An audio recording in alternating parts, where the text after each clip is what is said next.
नमो सिद्धार्णं नमो आयर्याणं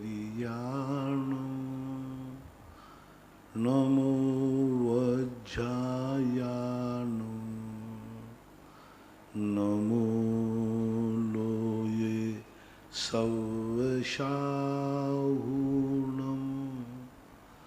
पंच परमेष्टि भगवान की जय। आचार्य श्री गुरुवर कुंद कुंद महाराज की जय। आचार्य श्री गुरुवर विद्यासागर महाराज की जय। परम पूज्य निर्यापक श्रमण मुनि श्री सुधा सागर जी महाराज की जय। पूज्य महासागर जी महाराज की जय। ब्रह्मचारिणी नीता दीदी जबलपुर, गुरुवर नमोस्तु। महाराज जी, जो 11 प्रतिमाएं कही गई हैं, तो उन 11 प्रतिमाओं में पंचम गुण स्थान प्रथम प्रतिमा से क्यों नहीं शुरू होता है? प्रथम प्रतिमा से, पहली प्रतिमा से पंचम गुण स्थान क्यों नहीं माना जाता है? इसके संबंध में बहुत सारे मतभेद हैं। कई आचार्य प्रथम प्रतिमा को पंचम गुण स्थान में लेते हैं, लेकिन 11 प्रतिमाएं कही गई हैं, पंचम गुण स्थान के भेद तो नहीं कहे गए ना। ये 11 प्रतिमाएं हैं, देशव्रत कहा, लेकिन श्रावक शब्द का वृत्ति शब्द संज्ञा कब दी समंतभद्र महाराज ने? वृत्ति संज्ञा जो पहली प्रतिमा में नहीं दी, अणुव्रतों के साथ जब 7 शील व्रत आ जाते हैं तब वृत्ति शब्द कहा, उसके पहले वृत्ति शब्द की संज्ञा नहीं दी। वैसे यदि चारित्र अधिकार में कहें तो अष्टमूल गुण भी उन्होंने चारित्र अधिकार में लिए। यदि पूरे चारित्र अधिकार को हम देशव्रत मान लें, हाँ, यदि पूरे चारित्र अधिकार को, कई लोग ये कहते हैं कि 3 अधिकार हैं, दर्शन, ज्ञान और चारित्र, तो चारित्र अधिकार में सारे के सारे पंचम गुण स्थान मानना चाहिए। तो उसी चारित्र अधिकार में तो अष्टमूल गुण आए, मध्यमाद मधुति आ गई, साणुव्रत पंचकम, तो फिर उनको भी पंचम गुण स्थान मानना पड़ेगा। चारित्र का कई प्रकार के चारित्र होते हैं, कुलाचार है, सम्यक्त्वाचार है, इस प्रकार के चार।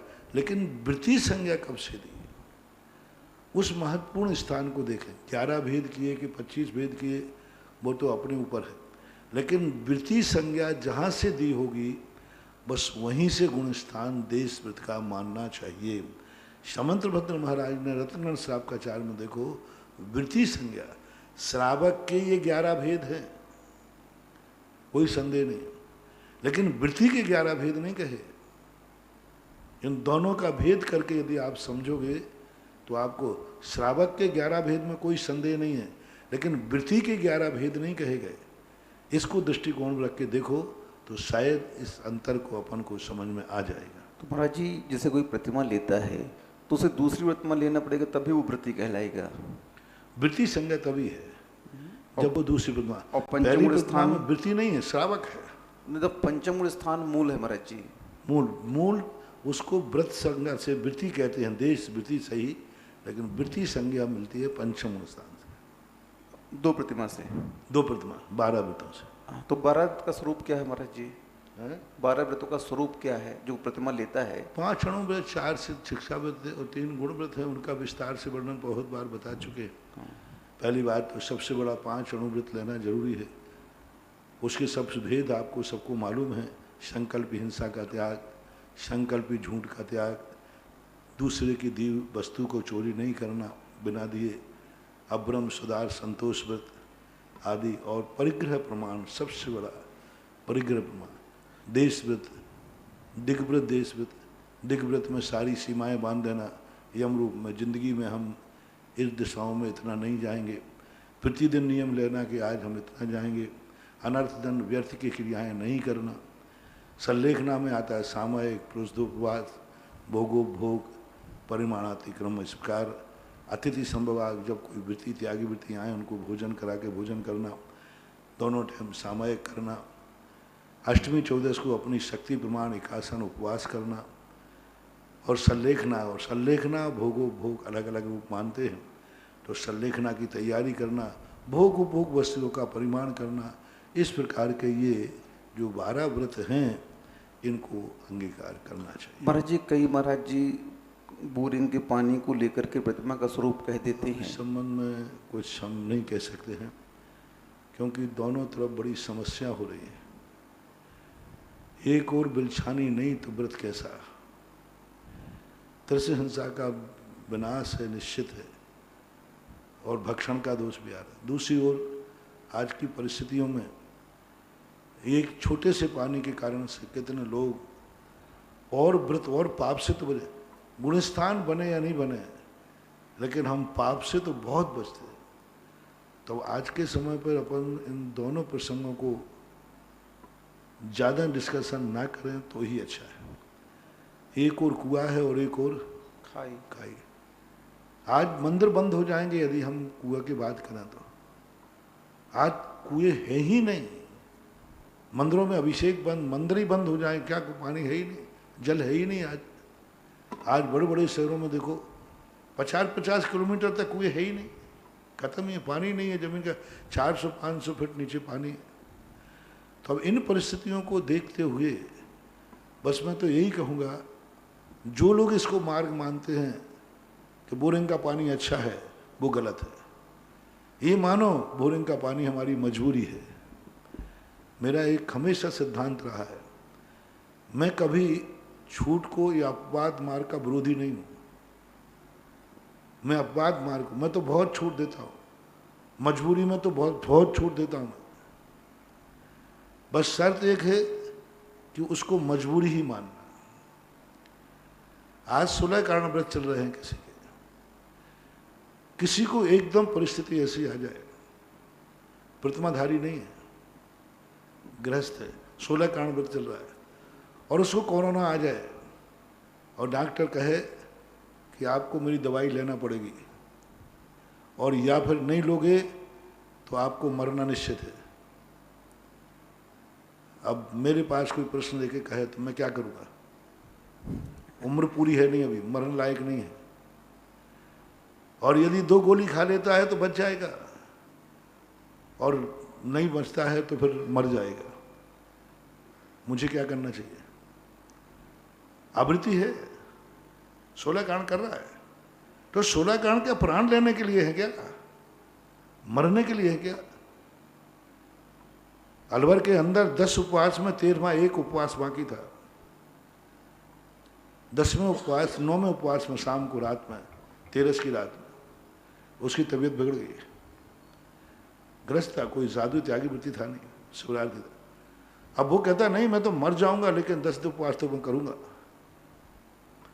रात का समय मेरा मौन, और उसकी हालत ऐसी कि लोग पकड़ के उठा के लाए। डॉक्टर कहता महाराज जी कल सुबह तक ये नहीं मर जाए तो मैं डॉक्टर ही छोड़ दूंगा। अब मैंने डॉक्टर से पूछा, मैंने कि भाई कर लें तो एक उपवास रह गया है, परसों आपको एडमिट कर देंगे। नहीं, जिंदा रह सकता। रात के 11 या 12 बजे होंगे, डॉक्टर सामने है, बुलेटर सामने है, और वो कह रहा है कि मैं तो एक उपवास करूंगा पक्का, मैंने 10 उपवास का संकल्प किया। मैंने मौन में टेक टू ऑर्डर डॉक्टर से कहा ऐसे नहीं जाए तो इसको उठा के ले जाओ, ऐसे नहीं जाए तो इसको सुसाइड का केस बना के पुलिस ले जाए। मैंने उनको इशारा दिया ले जाओ इसको, और मैंने उसको आदेश दिया कि तुम्हारा कोई उपवास नहीं है, यदि तुम मर गए, यदि कुछ हो गया, प्राणघात हो गया, तो 9 उपवास तो जाएंगे ही जाएंगे तुम्हारे, आत्मघात का दोष दुर्गति में जाओगे। और ये गारंटी मैं लेता हूं, 10वां उपवास जो आपका टूटेगा उसका दोष जो लगेगा वो मैं लगाऊंगा, मेरे खाते आएगा। मेरे लिए मैं उस दोष को स्वीकार करता हूं, और मैं भागवत, तुम्हें तो गुरु की आज्ञा मानना है। मैं पूछता हूं आप सबसे, मैंने उसका व्रत तोड़वा दिया कि एक बच्चों के बाप को, एक माँ के बेटे को और एक पत्नी के पति को बचा लिया, हमें कौन सा पाप लगेगा? यदि वो मर जाता तो बच्चे अनाथ हो जाते, कोई ज़्यादा उम्र नहीं थी उसकी, लेकिन भक्ति में था, श्रद्धा में बहुत मजबूत था, कई वर्षों से कर रहा था उपवास। पत्नी विधवा होती, माँ निपूती होती, माँ भी नहीं, सारा परिवार और वही उसके घर में सब कुछ था, और मैंने उसका एक उपवास तोड़वा दिया। कई सालों से कर रहा था और उस साल उसका उपवास तोड़वा दिया मैंने। अब मैं फैसला भगवान के दरबार में तो मेरा फैसला हो गया जिनवानी के में, लेकिन आप लोगों का भी एक दरबार है। आपके दरबार से और पूछ लूँ मैं कि भाई मुझे कौन सा अपराध का दोष लगेगा? कुछ नहीं महाराज। बोलो भाई। अब उस समय विवेक तो देखो कितना है। एक उपवास करने में कोई जन्नत नहीं मिलने वाली थी और ना केवल ज्ञान हो रहा था, लेकिन यहां घर का क्या होता हाल, उजाड़ जाता सारा घर। तो ऐसा नहीं करना चाहिए। हर चीज के लिए कुएं और बोरिंग के पानी के संबंध में आज बहुत है, लेकिन मैं मूल सिद्धांत पर हूं अभी कि कुएं का ही होना चाहिए। लेकिन मैं बोरिंग के संबंध में अभी, क्योंकि अभी हर अभिषेक की समस्या आ जाएगी।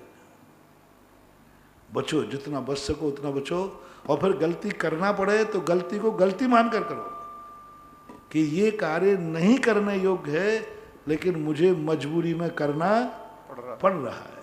मार्ग तो मत बनाओ, ये तो मत कहो कुएं का पानी लेना बेकार है, सही शुद्ध पानी तो बोरिंग का ही है। ये कहने वाले मिथ्या दृष्टि है। बोरिंग का पानी लेने वाले मिथ्या दृष्टि नहीं है। बोरिंग के पानी से अभिषेक करने वाले मिथ्या दृष्टि नहीं है। बस एक शब्द जोड़ना है, मजबूरी, कि ये मजबूरी है, मार्ग तो नहीं है। तो सम्यक दृष्टि बने रहोगे। और यदि तुमने कहा नहीं यही मार्ग है, यही ठीक है, तो मिथ्या दृष्टि हो जाओगे। ऐसा मानना चाहिए। इसलिए आज अपन समाज की परिस्थितियों को भी समझें और ऐसी चीज़ों का समर्थन भी ना करें और विरोध भी ना करें। माला जैन खंडवा, गुरुवर नमोस्तु। महाराज जी, कोई व्यक्ति एक बार विश्वासघात करता है, 2 बार करता है और उसका ये क्रम लगातार चलता है, तो उसे कब तक माफ करना चाहिए? कौन से पुराण से बताऊं?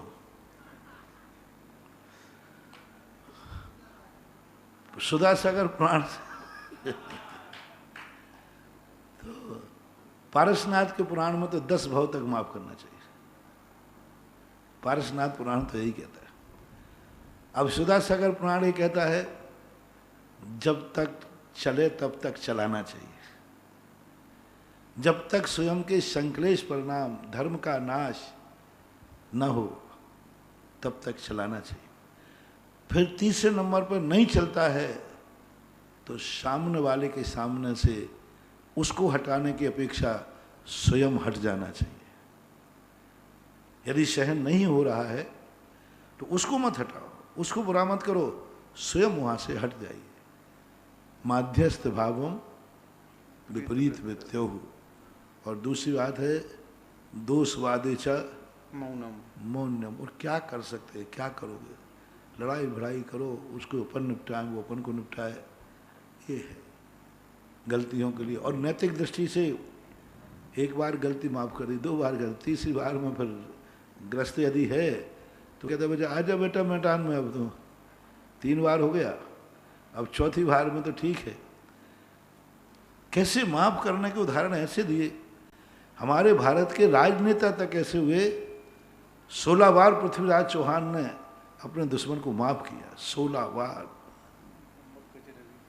नाम नहीं, बस उसको माफ किया अपने दुश्मन को 16 बार। क्या होता है, एक राजनेता, राजा 16 बार माफ कर रहा है।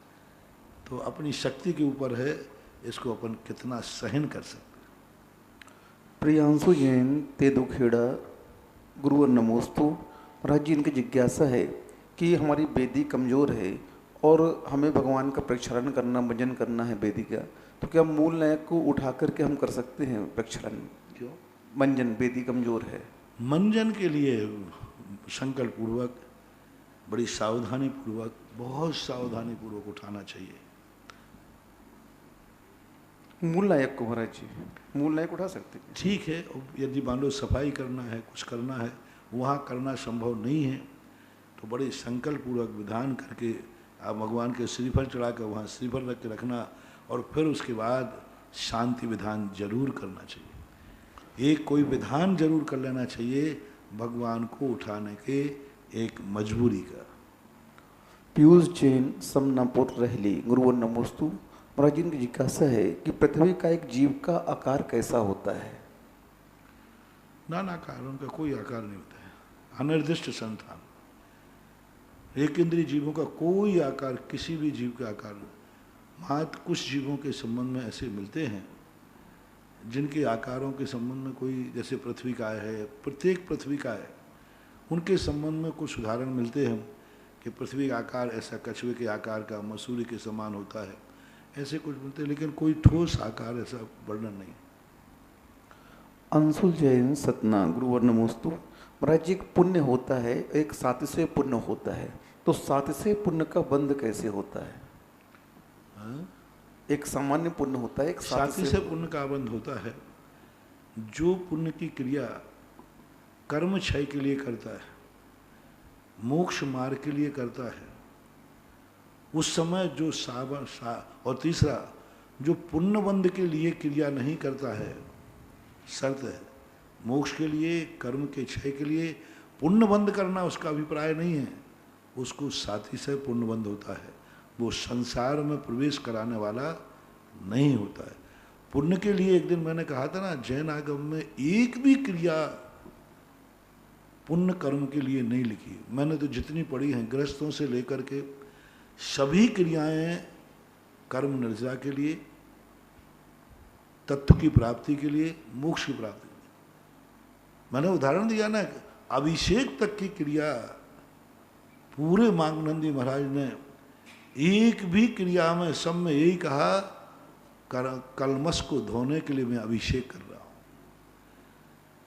और कहीं कहा भी है तो पुण्य कारण, जैसे पांडुक शिला स्थापना करते हुए का कनकाद्री निभम कमरम पावनम पुण्य कारणम, तो वहां एक कारण के रूप में उन्होंने प्रस्तुत किया, साध्य के रूप में नहीं। साध्य के रूप में नहीं, ये पुण्य का कारण है, कारण कहा उन्होंने पुण्य का, साध्य नहीं कहा पुण्य को। तो इसी प्रकार, लेकिन जब अंत में जब आई कलमश अभिषेक की क्रिया का, तब कलमश को धोने के लिए कोई क्रिया पुण्य बंध के लिए जैनागम में पुण्य क्रिया कहना अलग चीज है और पुण्य बंध के लिए करना अलग चीज है। अभिषेक जैन भैंस देही जिला बैतूल गुरुवर नमोस्तु। और जी, शांति धारा में एक पद आता है, आखिरी में आप बोलते हैं आयुर्वल्ली विलासम। तो महाराज जी, आयुर्वल्ली विलासम एक पद आता है, उसका क्या अर्थ होता है? आयुर्वल्ली विलासम, आयु रूपी लता का विलास अपन बोलते हैं। देखो क्या लताएं लहरा रही हैं, लहरा रही हैं, तो आयुर्वल्ली विलासम, आयु रूपी बेल का विलास यानी उल्लसित करने वाला। अपन कहते हैं ना, देखो क्या लताएं लहरा रही हैं, एकदम विलास यानी प्रफुल्लित। आयु यानी कहने का अर्थ है आयु कर्म को नाश नहीं करती। आयुर्वल्ली विलासम, आयु रूपी बल्ली यानी लता को विलास यानी उल्लसित करने वाली है आपकी यह अभिषेक की क्रिया। ऋषभ जैन जयपुर गुरुवर नमोस्तु। महाराज जी, संतोष और संतुष्टि में क्या अंतर है? संतोष और संतुष्टि में क्या अंतर है? अगर हम संतोष रखते हैं तो हमारे विकास का मार्ग अवरुद्ध हो जाएगा। महाराज जी, हमारी बहुत सारी इच्छाएं हैं, हम सिविल सर्विस की तैयारी कर रहे हैं और संतोष रख देंगे तो हमारा दिमाग कुंठित हो जाएगा। ये एक भूल है तुम्हारी। संतोष रखने का अर्थ ही नहीं कि हमारा विकास रोक लेना। संतोष रखने का अर्थ इतना है कि हम जितना पुरुषार्थ करें, पुरुषार्थ करने के बाद आकुल व्याकुल न रहे। संतोष पुरुषार्थ का निश्चय, हाथ पे हाथ रखे बना मुझे तो संतोष है, कोई कुछ नहीं आ रहा है, नहीं।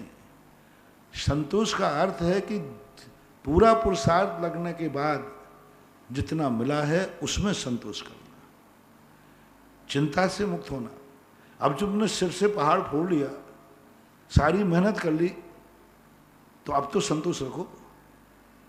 बीमार व्यक्ति के बारे में संतोष नहीं कहा, सारी दवाई करने के बाद मर रहा है तो कहते संतोष रखो। संतोष में बहुत अंतर है। लोग गलत ले रहे हैं संतोष का कि संतोष से हमारा विकास रुक जाएगा। संतोष कहता तुम्हें छूट है, अपनी मेहनत करो ना, तुम्हें मेहनत करने की छूट दी है, 8 घंटे मेहनत करो, पढ़ाई करो, लिखाई करो, पेपर दो, परीक्षा दो। संतोष कह रहा अभी मेरी जरूरत नहीं है। पढ़ने वाले को नहीं कहा कि पढ़ने में संतोष करो। कौन से आगम में लिखा?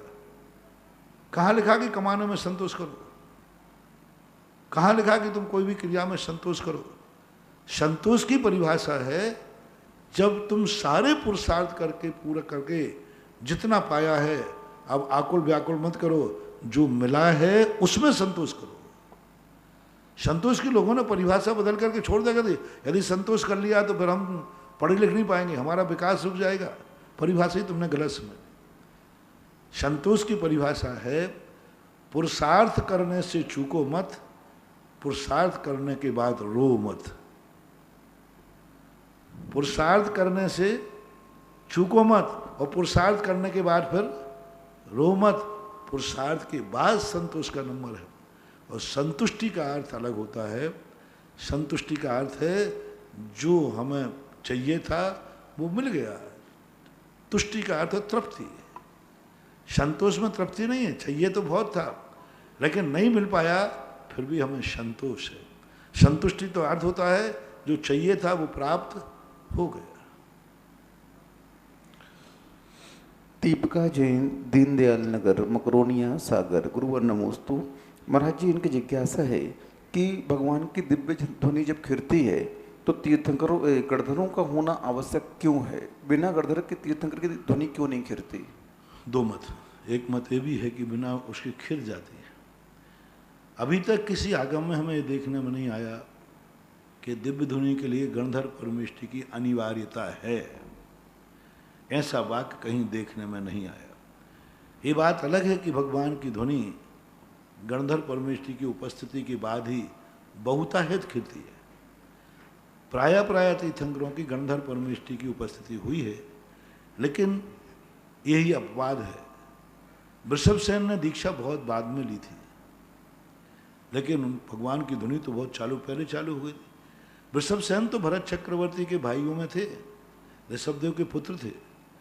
ऋषभदेव ने जब दीक्षा ली थी उसके बाद वृषभसेन ने बहुत केवल ज्ञान के बाद दीक्षा ली, लेकिन बाद में वो गणधर परमेष्टि बने। तो इन स्थितियों से देखने में लगता है कि कई तीर्थंकरों के गणधर परमेष्टि बाद में बने और दिव्य ध्वनि खिरी।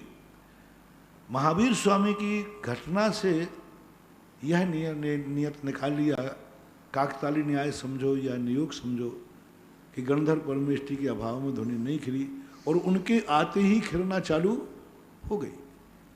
तो ये लेकिन स्पष्ट कहीं सिद्धांत वचन नहीं मिला कि भगवान की ध्वनि गणधर परमेष्टि के बिना नहीं खिलती है, ऐसा कोई आगम में उल्लेख नहीं है। शिवरार्थी मनीष जैन, इटारसी। गुरुवर नमोस्तु।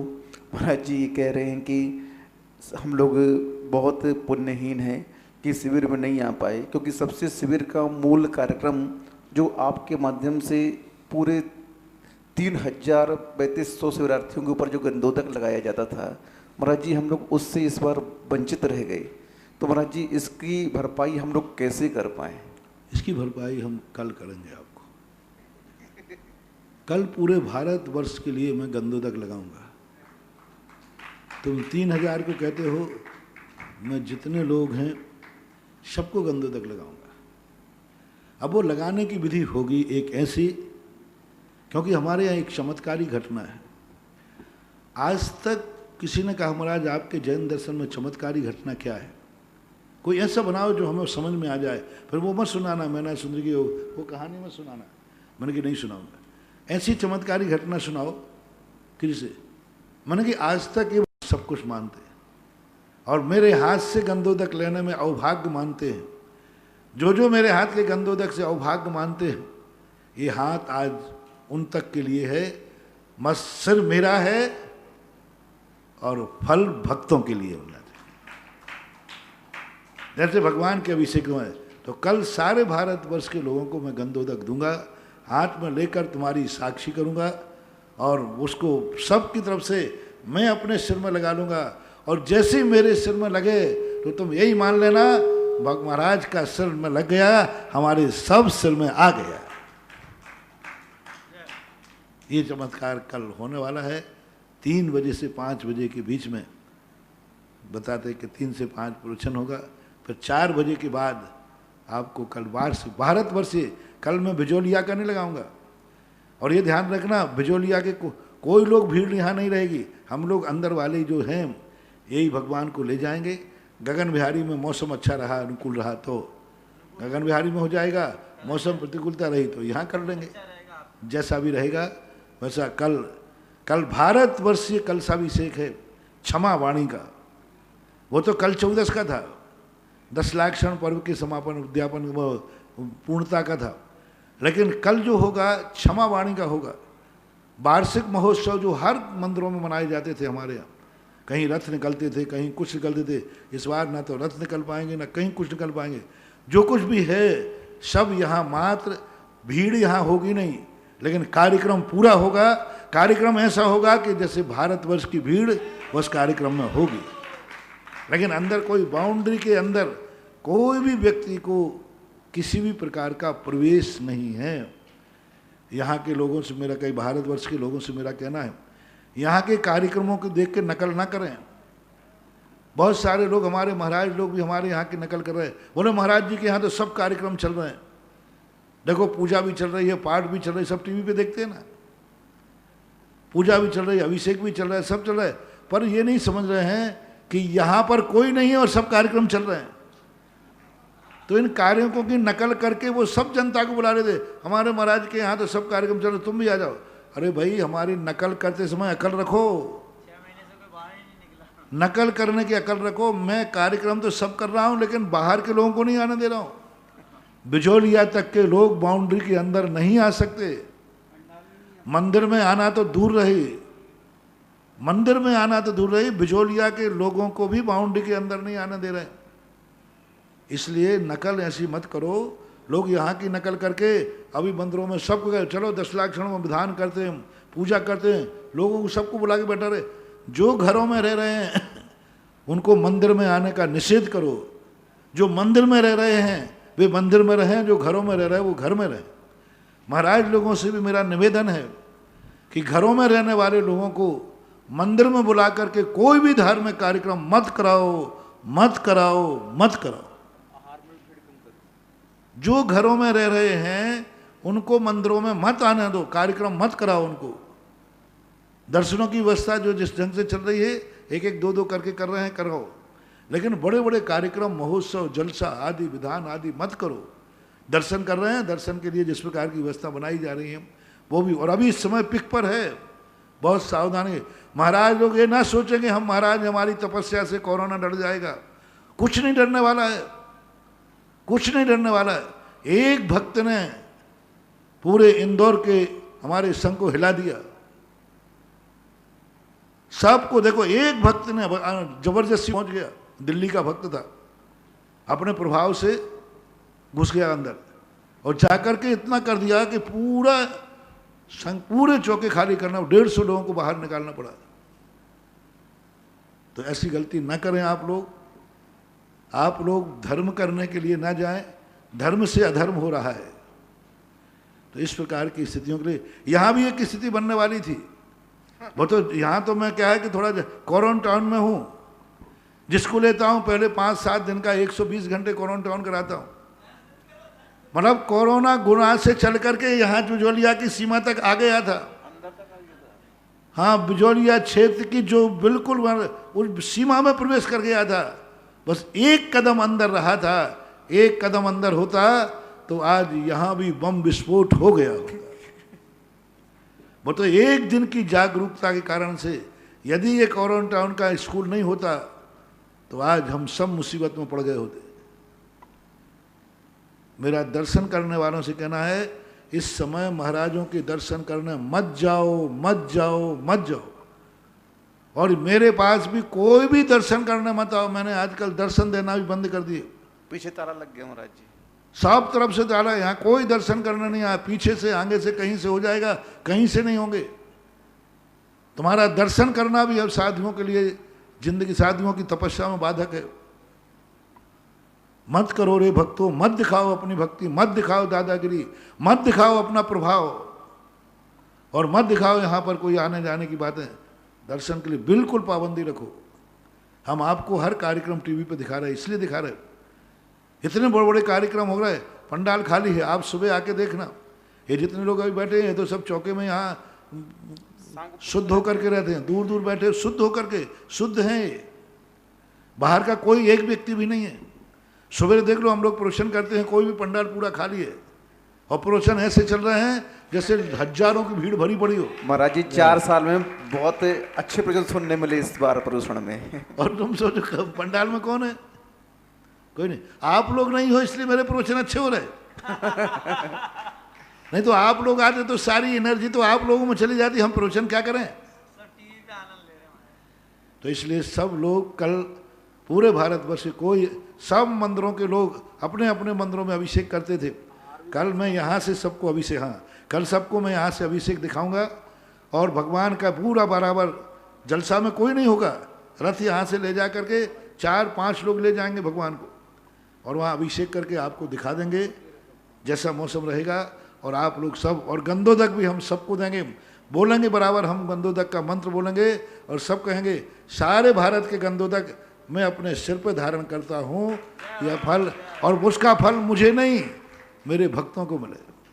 मैं तो वैसे ही सबको, जो एक नया वर्ष आया, एक दिन नए वर्ष की एक कविता लिखी, हे भगवान नया वर्ष मुबारक हो, हे भगवान नया वर्ष मुबारक हो, मेरे लिए नहीं मेरों को, मेरे लिए नहीं मेरों को। मैंने तो वृक्ष बनने की आदत कर ली, साधना कर ली है, मैंने तो वृक्ष बनने की साधना कर ली है। बस जो राही चल करके आए और वो मेरी छाया में आए, इतने पत्ते दे देना कि उसको छाया मिल जाए, इतने फल दे देना कि उसकी भूख मिट जाए। बहुत पुरानी कविता है, भाव पक्ष बताया। इतनी शीतलता दे देना कि रास्ते की तपन मिट जाए, इतने फल देना कि पेट की आग बुझ जाए। मेरे लिए तो वृक्ष बनने की साधना कर ली है। इसी प्रकार कल का गंदोदक मैं आप लोगों के लिए लूंगा, उसकी मेरे लिए नहीं, ये गंदोदक आप लोगों के लिए मुबारक हो। अभय जैन टूंडला गुरुवर नमोस्तु। महाराज जी जो मंदिर में सिद्ध भगवान की प्रतिमा विराजमान रहती है बिना आकार वाली, और आहार देने के लिए अभी जो बात बताई, महाराज लोगों से कहना है घरों में रहने वाले लोगों से आहार न लें, उनको क्वारंटाइन करें और क्वारंटाइन होकर के फिर मंदिरों में जाकर या धर्मशालाओं में जाकर आहार लें। कम से कम लोग आहार दें, कम से कम लोग आहार दें, मात आहार साधु का हो जाए, बस इतनी ही व्यवस्था करना है, प्रदर्शन नहीं करना। बाहर गांव से जाने वाले लोग आहार न देवें महाराजों को, और महाराज लोग न लेवें, और जो भी लेना चाहते हैं वो पहले कम से कम 1 हफ्ते का, 10 दिन का, 15 दिन का एक अलग स्थान पर क्वारंटाइन करें और वो कस्टडी में हों, बाहर आना जाना नहीं हो उनका। फिर उसके बाद चौके बदल सकते हो।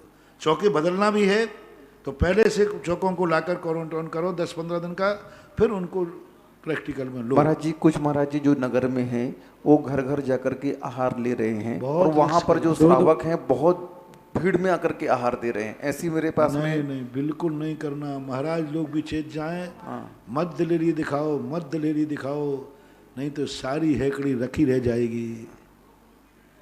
2-2 किलोमीटर घूम रहे हैं शहरों में, महाराज दिखा रहे हैं दादागिरी अपनी साधना की। ठीक है, थोड़ा बहुत है, 100 लोहार की और 1 सुनार की। जिस दिन चोट पड़ेगी सब रखा रह जाएगा। महाराज जी ये अभय जी पूछ रहे हैं कि मंदिर में जो सिद्ध प्रतिमा रहती है बिना आकार वाली, तो क्या उसको सूर्य मंत्र दिया जाता है क्या? नहीं दिया, कुछ नहीं किया जाता। तो फिर उसकी पूजा अभिषेक वगैरह नहीं करना चाहिए। परम पूज्य आचार्य गुरुदेव श्री विद्यासागर जी महाराज के परम आज्ञानुवर्ती शिष्य निर्यापक श्रवण मुनि पुंगव श्री सुधासागर जी महाराज के मुखारविंद से जिनवाणी चैनल और सुधा कलश चैनल के माध्यम से देखने वाले सभी भक्तों की ओर से परम पूज्य गुरुवर के चरणों में नमोस्तु। बहुत अच्छी बात आज गुरुदेव ने कही। हमने समोसण को देखा है कि नहीं देखा है? कल्प वृक्ष देखा है आपने? कल्प वृक्ष स्वयं फल नहीं खाता, लेकिन उसके फल किसको मिलते हैं? सारी जनता को। तो ऐसे कल्प वृक्ष में कल गंदोदक के रूप में गंदोदक महाराज श्री धारण करेंगे और उसमें जो फल लगेगा वो सब हमको मिलेगा। कल दोपहर में तैयार रहें। जब गुरुवर अपने माथे पे गंदोदक धारण करें, आप अपना माथा गुरुवर के चरणों में झुकाएं और ये मान के चलें कि गंदोदक मेरे माथे पर पहुंच गया। महाराज श्री इस क्षेत्र पर चलने वाली विश्व के बड़े बाबा की वेदी में स्वर्ण कार्य के लिए 51,000 रुपए की राशि गुप्त दान मुरादाबाद से प्राप्त हुई है। भक्ति कलश 2 आए हैं आज चातुर्मास के पावन वर्षा योग में। इन 2 भक्ति कलश के लिए तनिष जैन जयंती परिवार अलवर जन्मदिवस के अवसर पर दूसरे हमारे चांद जी के खेड़ी के परिवार सुजानमल जी, लीला देवी, जितेंद्र, शिल्पी, नवीन, दर्शन पाटौदी परिवार आए। इधर सुरेश जी आ जाएं और दोनों कलश की स्थापना करेंगे। यहाँ पर लगने वाले क्षेत्र पर वृक्षारोपण के लिए 51 रुपये की राशि डॉक्टर मोहनचंद सोनी प्रपोत्री स्वस्ति जैन के जन्मदिवस के उपलक्ष्य में सहसकूट जिनालय जो बिजौलिया में बनने जा रहा है, उस सहसकूट जिनालय के लिए यहाँ पर एक एक प्रतिमा विराजमान करने की भावना भाई है। विजय, अजय, अरविंद, पवन, नेहटौर, जिला बिजनौर, उत्तर प्रदेश से। एक प्रतिमा राजीव जैन पाटनी परिवार गोवा। एक प्रतिमा श्रीमती इंद्राणी प्रमोद अंचल अनुज विद्यांश जैन दिल्ली। असीमकालीन भक्तांबर में जो बिजौलिया में चल रहा है निरंतर, उसके लिए एक नाम आया है 51,000 रुपये की राशि में नमन अरुण तत्वम अंकित जैन गाजियाबाद। चांदखेड़ी चंदोदय तीर्थ विश्व की सबसे बड़ी मनोज्ञ आदिनाथ भगवान की प्रतिमा के समक्ष विधान करने के लिए 51,000 रुपये की राशि में 2 नाम आए हैं। पहला नाम गुना से विनोद राजकुमारी जैन, राजकुमारी शीनू सीए जामनेर वालों की ओर से। दूसरा नाम है विजय कुमार जैन वैद, श्रीमती उषा मयंक, मोहित दीपाली, गुना मध्य प्रदेश। गुरुवार के चरणों में प्रथम जिज्ञासा है अहमदाबाद से निकेता नीलेश जैन। गुरुवार के चरणों में नमोस्तु। महाराज श्री पूजन के अंगों को विस्तार से समझाने की कृपा करें। आह्वान, स्थापन और संधिकरण के समय ठौने की क्या भूमिका है? ठौना एक अपने आप में मंगल रूप है। ठौने पे स्थापना अपना संकल्प होता है, यानी हम पूजा के चावलों की स्थापना करते हैं ना, संकल्प की।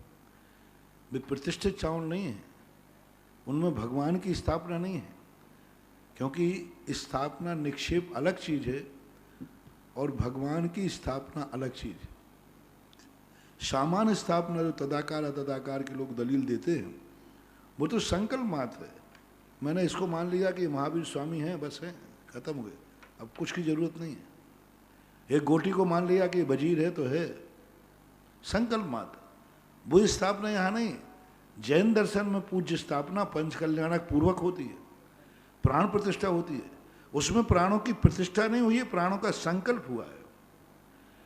प्राण एक वजीर का संकल्प करना गोटी में और एक वजीर के प्राणों की स्थापना करना, तो पंचकल्याणकों में प्राणों की स्थापना की जाती। साक्षात जिनेन्द्र देव आगत तिष्ठ तिष्ठ उनको दिया जाता है।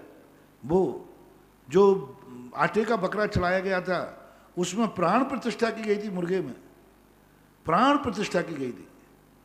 इसलिए बाकी वो तदाकार स्थापना, इसलिए वो चावल जो गोठौने में चढ़ाए हैं उनमें भगवान की स्थापना नहीं है। भगवान की स्थापना तो पंच कल्याणक पूर्वक ही की जाती है। इसलिए वो पूजा के संकल्प के चावल हैं। आदिनाथ पूजा के संकल्प में अत्रो अत्रो कहने के एक व्यवहार होता है, जैसे सामान्य रूप से अपन कहते हैं आइए साहब बैठिए विराजिए, लेकिन वो संकल्प हैं। बाकी सब पूजा के अंग हैं ही। अष्टद्रव्य से पूजा करना, स्थापना, सन्निधिकरण आदि और विसर्जन आदि, ये 8 अंग कहीं 5 अंग के रूप में माना जाता है। सांगानेर संस्थान के लिए एक और गरिमापूर्ण राशि चंद्रकांता जैन परिवार गंगापुर सिटी सवाई माधोपुर द्वारा संस्थान को भेजी गई है। नरेश बेद कोटा के द्वारा ये सूचना मिली। अगली जिज्ञासा पुनः रिकॉर्डिंग के माध्यम से। पूज्य निर्यापक श्रमण के चरणों में हम सबका कोटिसा नमन। मुनिश्री नीति वाक्य में पढ़ा था कि रोग शोक परिताप बंधन व्यसनानि च आत्मापराध वृक्षाणाम फलान एतानि देहिनाम। आत्मापराध रूपी वृक्ष के ये फल हैं रोग शोक परिताप बंधन और कष्ट। तो यहाँ पर एक जिज्ञासा उत्पन्न होती है कि अभी क्षमा वाणी पर लोग है ना, दूसरों से कोई गलती हो जाती है दूसरों के माध्यम से, तो हम उससे क्षमा मांग लेते हैं। तो क्या हमारी आत्मा पर हमने कोई अपराध नहीं किया क्या? और जब आत्मा पर अपराध किया है तो आत्मा से भी क्षमा मांगना चाहिए। और यदि क्षमा मांगना चाहिए तो कैसे क्षमा मांगना चाहिए? मुनिश्री पहली बात, क्षमा मांगना और अपराध करना ये चरणानुग व्यवहार की क्रिया है। व्यवहार में स्व और पर में भिन्नता होती है, निश्चय में अभेद होता है। निश्चय से ना कोई अपराधी है और ना कोई क्षमा है। दोष शोक आदि ये पर्याय आत्मा की नहीं, निश्चय में। निश्चय में तो केवल ज्ञान की पर्याय भी नहीं है, पर्याय नाम की चीज ही नहीं है। केवल ज्ञान पर्याय, सिद्ध पर्याय आदि ये भी नहीं है, फिर रोग शोक आदि कहाँ है? और व्यवहार न में कहेंगे तो व्यवहार न भेदस्तु व्यवहार। जब व्यवहार न की तरफ जाते हैं तो में स्वयं और पर का भेद होता है, क्योंकि स्वयं के साथ जो उसने दुर्व्यवहार किया है, अपराध किया है, तो उसके लिए हमारे जैनाचार्यों ने कहा उस दुर्व्यवहार को छोड़ देना ही क्षमा है। प्रसम भाव ही क्षमा है, संवेग भाव ही क्षमा है, वैराग भाव ही क्षमा है, अपने आप में स्थित हो जाना, लौट आना ही क्षमा है। छेद उपस्थापना, छेद यानी दोष, उपस्थापना यानी पुनः लौट आना, बस यही क्षमा है। यानी जो हमारे लिए रोग शोक भय आदि कसाय राग द्वेष थे, उनसे निवृत्ति होने का नाम क्षमा है। दूसरे के लिए हम ऐसा नहीं कह सकते। दूसरे ने रोग शोक दुख क्रोध हमसे किया है तो हम उसको क्षमा कर सकते हैं, लेकिन हम उससे नहीं कह सकते तुम भी क्षमा मांगो। हम क्षमा मांग सकते हैं, उससे क्षमा मंगवाने की नहीं कह सकते। हम क्षमा कर सकते हैं, वो क्षमा करे या न करे, लेकिन जब हम आत्मा की क्षमा में आएंगे तो हम अपने आप में कहेंगे हम आज से जो क्रोध किया है उसका त्याग करते हैं, जो शोक किया है उसका त्याग करते हैं। जो अपराध हो रहा है उस अपराध का त्याग करना ही हमारे यहाँ क्षमा कहलाता है, जिसे कहा गया जो दोष हमसे हुआ है प्रतिक्रमण क्षमा का प्रारंभ रूप। प्रतिक्रमण जैसे अपन से गलती हो जाए ना तो कहते भैया मुझे इसका खेद है। इसी प्रकार अपने आत्मा से कहना अंतो अंतो डज्झामि, हमसे जो अपराध हुआ रोग शोक आदि जो हुआ अपराध हुआ, हमने आत्मा के साथ अपराध किया, आत्मा को विभाग की तरफ ले गए, तो सबसे पहला क्षमा का प्रथम है तस्य मिच्छामि दुक्कडम, मुझे अपनी खुद की गलतियों पर खेद है। मुझे खुद की गलतियों पर खेद, जो मुझे नहीं करना चाहिए वो मैंने किया। मैंने अपनी आत्मा को दुख दिया, मैंने अपनी आत्मा के विपरीत गया, मैं आत्मा को स्वभाव में न ले जाकर विभाव में ले गया। हा दुष्ट कयम, हा दुष्ट चिंतियम, हा दुष्ट भाष्यम, हा दुष्ट चिंतियम, ये पहला है। दूसरा है इसके लिए मैं अपने आप को दंडित करता हूं, इसके लिए मैं आपको दंडित करता हूं, मैं अपने आप को दंडित, दूसरे को नहीं। इसने अपराध किया है, ये क्षमा नहीं है कि मैं उसको दंडित करूं, मैंने अपराध किया है, मैं अपने आप को दंडित करता हूं, जिससे हमारी शास्त्रीय भाषा में प्रायश्चित बोलते। ये क्षमा का दूसरा, आत्मा से क्षमा मांगने का दूसरा तरीका। तीसरा अंतिम तरीका है, जो गलती आज हुई है अब भविष्य में नहीं होगी, ये प्रत्याख्यान तीसरा तरीका है। तो आत्मा से क्षमा मांगने का तरीका है प्रतिक्रमण, प्रायश्चित और प्रत्याख्यान। अगली जिज्ञासा पुनः रिकॉर्डिंग के माध्यम से। हमारे इष्ट गुरु परम पूज मुनि श्री के चरणों में ललितपुर से राजीव लकी सपरिवार की ओर से बारंबार नमोस्तु। हे मुनिवर, 10 लक्षण पर्व प्रारंभ होने से पहले हम सब बहुत दुखी थे, परंतु आपने हम सभी शिविरार्थियों के हित के लिए पूरा शिविर ऑनलाइन लगवा दिया। हम हर समय आपके आभा मंडल की छाया में 10 दिन रहे। पूज्य श्री हम सभी शिवरार्थियों की ओर से बारंबार नमोस्तु। सुबह की शांति धारा विनोद भैया जी द्वारा पूजन, तत्वार्थ सूत्र पूजन, आपका प्रवचन, दोपहर की कक्षा, शाम का प्रतिक्रमण, शंख का समाधान, आरती का हम शिवरार्थियों के साथ पूरे देश ने लाभ लिया।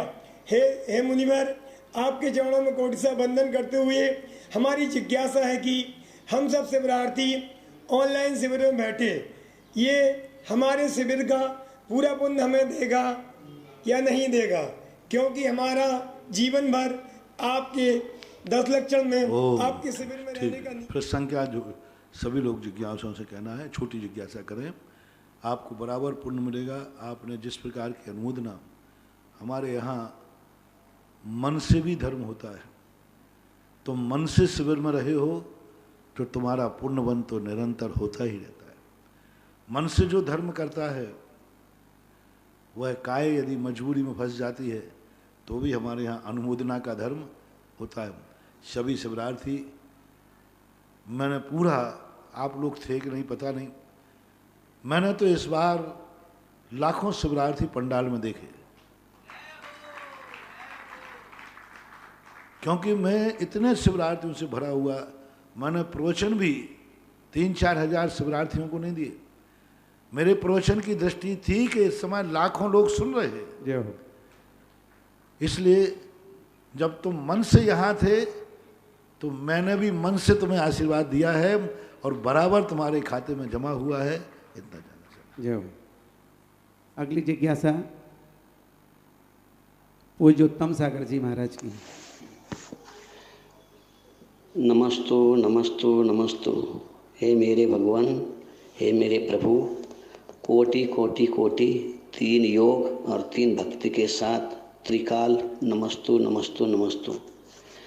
प्रभु, मेरी एक जिज्ञासा है, उस जिज्ञासा के पहले मैं आपके चरणों में 4 पंक्ति समर्पित करना चाहता हूँ, उसके बाद जिज्ञासा करूँगा। कृपया आशीर्वाद दीजिए।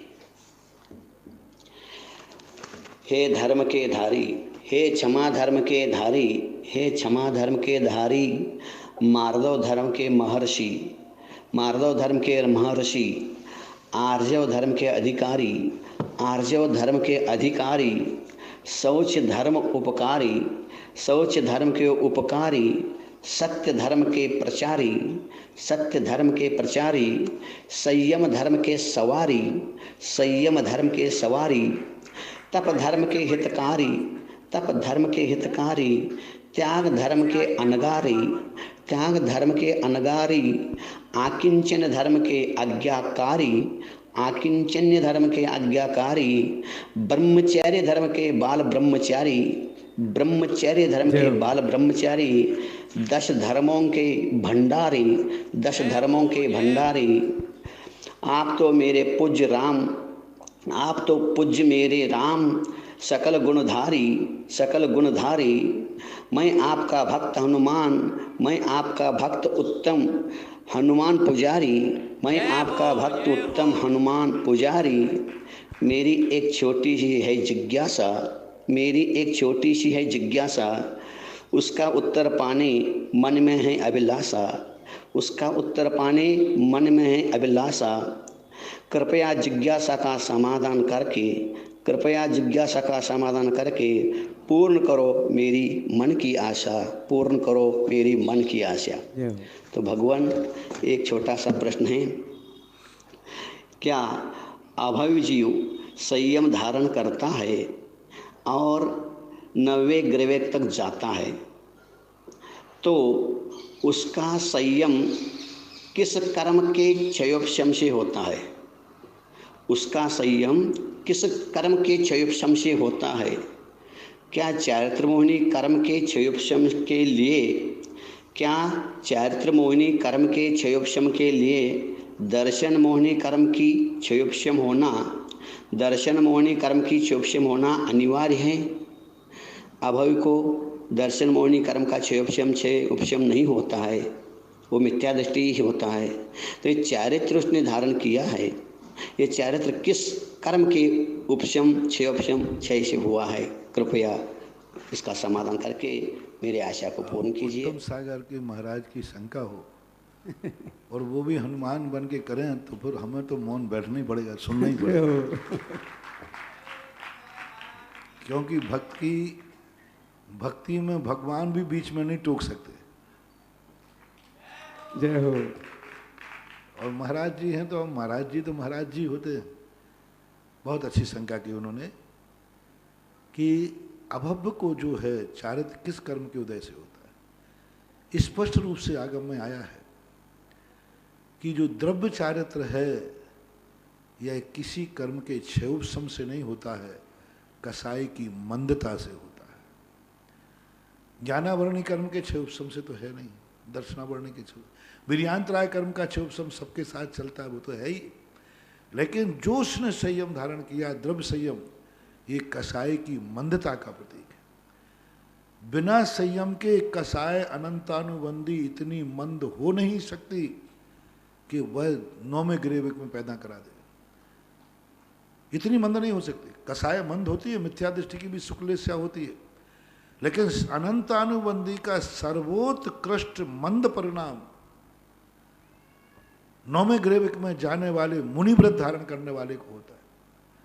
मुनि व्रत धारण किए बिना अनंतानुबंधी की मंदता नहीं आती है। और यूं कहो अनंतानुबंधी कसाई की मंदता के कारण से जब सर्वोत्कृष्ट अंश में पहुंचती है अनंतानुबंधी मंदता में, मतलब कहना चाहिए जघन्य में, सबसे जघन्य अनुभाग का उदय होता है, सबसे जघन्य, उस समय उसको मुनि बनने का भाव आता है, व्रत लेने का भाव आता है, किसी कर्म के क्षयोपशम से नहीं। क्योंकि चारित्र मोहिनी कर्म का क्षयोपशम है नहीं, क्योंकि अनंतानुबंधी कर्म का उदय जहाँ हो वहाँ चारित्र मोहिनी का क्षयोपशम बनता नहीं, और अभव होने से दर्शन मोहिनी का क्षयोपशम वहाँ है ही नहीं। मात कसाई की मंदता, मिथ्यात की मंदता, मिथ्यात भी सबसे मंद है, सबसे मंद है। मिथ्यात की भी मंद उदय होता है। मिथ्यात का मंद उदय कब होता है? जिस समय वो दिगंबरी दीक्षा का भाव करता है, लेता है, अभी भाव क्या लेता है लेकिन तत्व दृष्टि से नहीं, मुनि बनने का भाव करता है सबसे ज़्यादा। दूसरे नंबर पर मंद सबसे ज़्यादा कब कहा है? उदय, जब वो करण लब्धि में प्रवेश करता है, वहाँ बंद की विवक्षा है हालांकि, लेकिन उदय जब मुनि बनता है तो मिथ्यात कर्म का सबसे मंद उदय है, बिल्कुल मंद उदय है, तीव्र उदय नहीं है। और अनंतानुबंधी के मंद उदय के कारण से वह द्रव्य चारित्र, क्योंकि द्रव्य चारित्र के लिए चारित्र मोहिनी के क्षयोपशम की जरूरत नहीं, वीर्यांतराय कर्म का क्षयोपशम चाहिए, तो वीर्यांतराय कर्म का क्षयोपशम उसके पास है, दिगंबरत की चर्या को सहन करने का। क्योंकि द्रव्यचर्या जो है मात वीर्यांतराय कर्म के क्षयोपशम के अधीन है, जितनी भी चर्या है सब वीर्यांतराय कर्म के। रत्नत्रय है क्षयोपशम, रत्नत्रय अलग चीज है और 28 मूल गुण अलग चीज है। मुनि व्रत को कहीं चारित्र मोहिनी के क्षयोपशम से नहीं कहा। जितने मुनि के 28 मूल गुण हैं इनमें कहीं भी कोई भी चारित्र मोहिनी के क्षयोपशम से कोई भी गुण प्रकट नहीं होता, कोई भी गुण नहीं।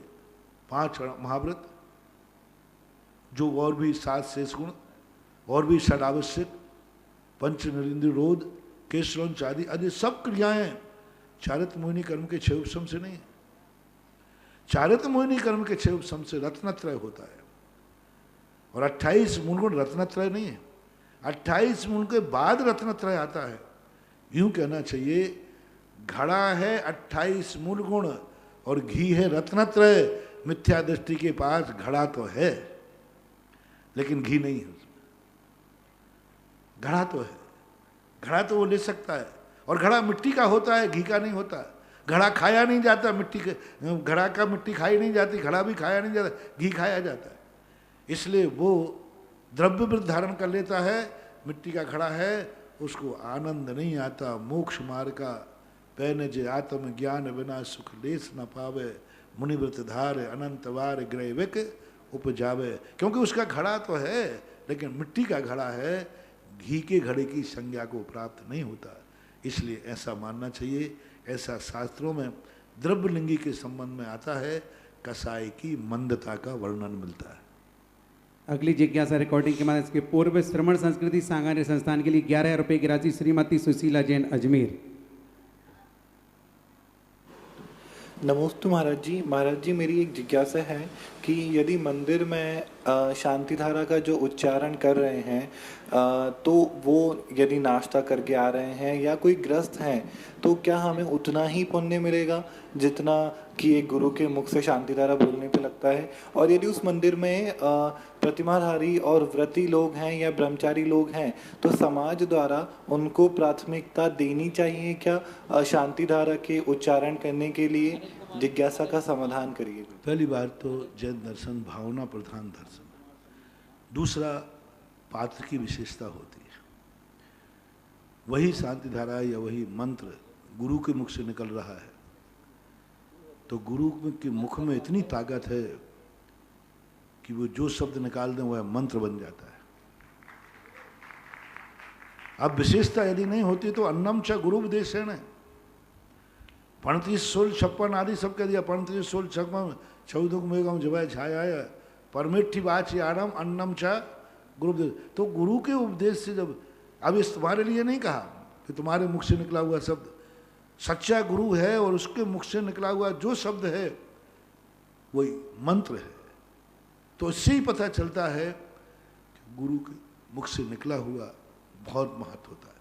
यदि त्यागी वृत्ति है तो वो सेकंड है, देना चाहिए महत्व। हाँ, वो नहीं करें तो उनको दबाव नहीं देना चाहिए।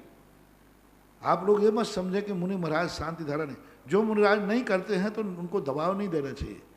यदि वो कर देते हैं तो तुम्हारे भाग्य हैं, और नहीं करते हैं तो आप कोई दबाव मत दीजिए उनको, क्योंकि उनको शांति धारा कराना उनके मूल गुण में नहीं है। मैं तो 2 नंबर में कर देता हूँ तुम्हारे लिए, जय हो। हाँ, मेरे मूल गुण में नहीं कि तुम्हें कराऊँ, ठीक है, कर देता है तो अच्छा है। वो नहीं मिलते हैं तो इलक शुलक से कराओ, आरी का मत आओ।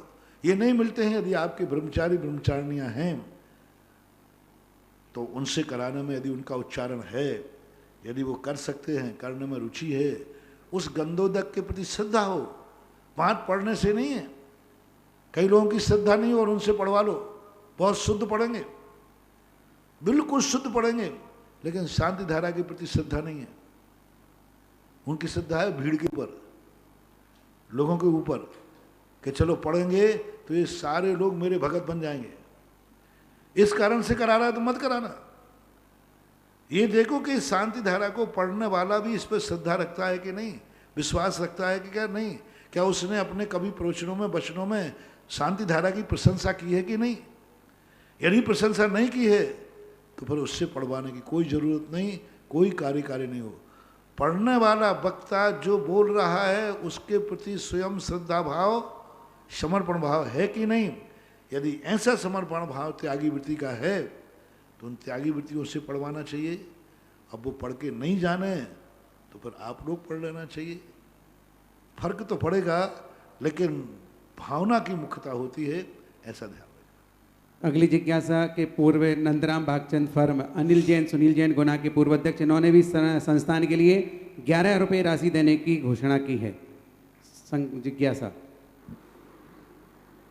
क्षमा याचना के साथ पूज्य श्रेष्ठ गुरुवर के श्री चरणों में कोटि कोटि नमोस्तु। गुरुजी, स्वरूप विपर्यास, कारण विपर्यास और भेदाभेद विपर्यास को थोड़ा सा समझना चाहते हैं, कृपया समझा दीजिए गुरुजी। नमोस्तु। कारण विपर्यास कहलाता है कि जो हमारे निर्विकल्प होने में कारण हैं, गुप्ती, समिति, परिचय आदि, रत्नत्रय आदि, चारित्र आदि, तप क्रियाएं आदि, इन क्रियाओं को जो कारण रूप में हो उन कारण रूप में स्वीकार नहीं करना। तत्व की चर्चा तो करना, लेकिन मन वचन काय को निर्विकल्प नहीं करना। तो जिन कारणों से हम वहाँ तक पहुँचते हैं उन कारणों के विपरीत क्रिया करना एक कारण विपर्यास है। अब इस कारण विपर्यास के अनेक भेद हैं। ये 14वें गुणस्थान तक जाता है, 4थे गुणस्थान से, बल्कि मिथ्यात्व गुणस्थान से शुरू होता है। सम्यक दृष्टि भी कई बार सम्यक दृष्टि है, लेकिन कारण विपर्यास पर उसकी अश्रद्धा नहीं है, लेकिन क्रिया में नहीं है, क्रिया में नहीं है। तो 3 प्रकार का कारण विपर्यास समझो। एक तो श्रद्धा की अपेक्षा से कारण विपर्यास, एक क्रिया की अपेक्षा से कारण विपर्यास, और एक प्राप्ति की अपेक्षा से कारण विपर्यास। तो तीनों की अलग अलग व्याख्या है। और कार्य विपर्यास तो यही है कि हम जो साध्य है उसको अन्यथा रूप लेते हैं। जैसा मोक्ष का स्वरूप है, जैसा शुद्ध आत्म तत्व का स्वरूप है, वैसा ना मान करके अन्य रूप मानते। भेदाभेद विपर्यास, जिनमें भेद है जिस अपेक्षा से, उस भेद को स्वीकार नहीं करना, अद्वैत स्वीकार करना। गुण गुणी है ही नहीं कोई, गुण गुणी में कोई संबंध नहीं, गुण अलग है, गुणी अलग है। और एक गुण गुणी में अभेद मानना, गुण है ही नहीं, सब एक ही रूप है। तो ऐसे जो 363 मत होते हैं उनमें ये दर्शन शास्त्रों का विषय है, कारण प्रयास आदि, ऐसा मानना चाहिए। संक्षेप में इतना ही। अगली जिज्ञासा विजय भाई दुर्रा, अशोकनगर। देखो, एक बार व्यक्ति ने क्या कहा कि पंडित जी थे, अच्छे स्वाध्याय थे, नाम मत पूछना। उन्होंने कहा महाराज जी, शांति धारा में हमने सुना है कि खूब चमत्कार हो रहा है, लोगों को बहुत लाभ हो रहा है, तो महाराज जी एक दिन हमारी भी शांति धारा कर दो, हमारी भी एक शांति धारा करा दो। मैंने कहा तुम्हें कोई लाभ नहीं होगा, तुम्हें कोई लाभ नहीं होगा। महाराज जी दुनिया को तो हो रहा है। मैंने कहा तुम्हें नहीं होगा, क्योंकि तुम पंडित हो। पंडितों को हमारी शांति धारा का लाभ नहीं होगा, हमारी शांति धारा का लाभ। तो बोले महाराज जी ये कैसा भेद विज्ञान, पंडितों को तो जल्दी होना चाहिए। मैंने कि तुमने भी लगा दिया, हमारी भी लगा, हमारी भी करा दो, भी लगा दिया, यानी तुम सैंपल में कर रहे हो, सुनी सुनाई कर रहे हो। तुमने पहले ही कह दिया महाराज हमने सुना है कि शांति धारा में बड़ा चमत्कार है। मैंने कि तुम्हें कोई कार्यकारी नहीं होगा। हमारी शांति धारा उनको फलती है जो कहते हैं शांति धारा में चमत्कार है, सुना हुआ नहीं है। मुझे विश्वास है कि शांति धारा में चमत्कार है। चमत्कार सुन करके शांति धारा नहीं कराना, शांति धारा में चमत्कार है ऐसा स्वीकार करके कराओगे तो लाभ होगा। लोग सुनकर करा देते, हमने सुना है कि इसमें चमत्कार है, चलो हम भी करा देते, उनके पैसा और बेकार चले जाते। बोले पंडित जी कोई लाभ होगा नहीं, और तुम मुझे मालूम है तुम मुझे जम की बद्दुआ दोगे क्योंकि तुम्हें लाभ नहीं होगा। तो कहे एक महाराज के चक्कर में पड़ करके मेरे पैसा और चले गए। बद्दुआ और दोगे मेरे पैसे चले गए, 11,000 1 लाख जो भी बोली लोगे, तो अभी तुम फिर बद्दुआ दोगे। और मैं पंडितों की बद्दुआ लेना नहीं चाहता। उस दिन शांति धारा कराना जिस दिन तुम्हारी आत्मा कहे महाराज शांति धारा में महाअतिशय है, महाशक्ति है, मैं शांति धारा कराऊंगा, मेरे कराने के भाव हैं, ना भी लगाओ ना सुन करके आओ। तो ऐसा मानना चाहिए। चले बंधु कल वार्षिक उत्सव में अगर किसी को गगन विहारी की शांति धारा करानी हो तो अपनी राशि 1,11,000 लिख करके कमेटी के कार्यालय तक भेज दें, क्योंकि कल मध्याह्न में यहाँ का एक वार्षिक उत्सव होगा और गगन विहारी पर परम पूज्य महाराज के साथ शांति धारा, कल तो भारतवर्षीय शांति धारा है। और उस शांति धारा के दौरान जो गंधोदक पूरे विश्व के भक्तों के पास पहुंचेगा, इससे बड़ा पुण्य का दूसरा कार्य नहीं होगा। परम पूज्य गुरुदेव के चरणों में पूरे भक्त मंडल और जिस शिविर में सेवार्थी आपके साथ आपके श्री सानिध्य में करते थे उनकी ओर से नमोस्तु। पूज्य गुरुदेव कल आपने अपने प्रवचन में एक हिला देने वाला उपदेश था। कल आपने कहा कि हम चाय की चुस्की लेते हुए घटनाओं को पढ़ते हैं। अपना कोई जब घटना का शिकार हो जाता है तो हम दहल जाते हैं, वहीं यदि कोई हमारा नहीं है तो हम बगल से निकल जाते हैं। कई बार गुरुदेव हम लोगों के साथ भी ऐसा होता है कि हम बहुत चाहते हैं किसी की सेवा करें, जिज्ञासा करें, लेकिन मजबूरी होती है कि नहीं कर पाते। तो गुरुदेव हमें ऐसे में क्या करना चाहिए कि हम अपना धर्म भी पालन कर लें और जो भाव आपने दिया है वो समाधान यही है कि जब 220 नंबर की गाड़ी पड़ी है, 21 नंबर की गाड़ी है, अपना नंबर भूल करके गाड़ी को के नीचे से लोगों को निकाल लेना चाहिए। जय हो जय हो। वही करना चाहिए। जो जब वहाँ तुम पहुँच ही गए हो तो ये सोचना चाहिए नंबर से क्या मतलब, हमारे से क्या मतलब, मेरा परिवार ना सही ये परिवार आखिर है तो किसी ना किसी का, ऐसा भाव। अगली जिज्ञासा निर्मला जी गोदा और इसके बाद तैयार रहें सुधा जी पटवारी और तत्पश्चात आरती के लिए तैयार रहेंगे तेजमल जी, पवन जी, सुनील जी, धानोप्य परिवार, जिन्हें आज परम पूज्य महाराज श्री के आहार कराने की पालना कराने का सौभाग्य मिला था। जिज्ञासा एक और है। गुरुवर के चरणों में बारंबार नमोस्तु। महाराज जी यदि इस जन्म में भी हम इच्छाओं का नाश नहीं कर पाएंगे तो कितने काल तक इस संसार में भटकेंगे। इच्छा की पूर्ति नहीं होती है और दूसरी इच्छा ये नए जन्म लेती है, तो महाराज जी हम क्या संसार में भटकते ही रहेंगे क्या? भटकते रहें। जब तक इच्छाएं हैं तब तक संसार है, और इच्छाएं भी हमारी वो इच्छाएं हैं जिनकी कभी पूर्ति होना ही नहीं। तृष्णा नागिन ज्यों ज्यों डंके लहर जहर की आवे, वो तो नियम है, सिद्धांत है। नमस्ते। चलिए अगली जिज्ञासा सुधा जी पटवारी।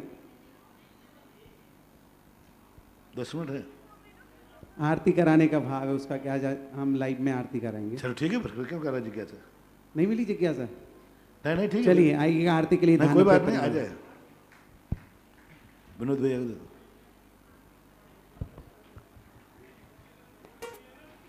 एक जिज्ञासा है रिकॉर्डिंग वाली, कहाँ गई तेरी? ये तो कह रहा है 5-6। चलो आरती। नहीं कल करना जी, आरती होना।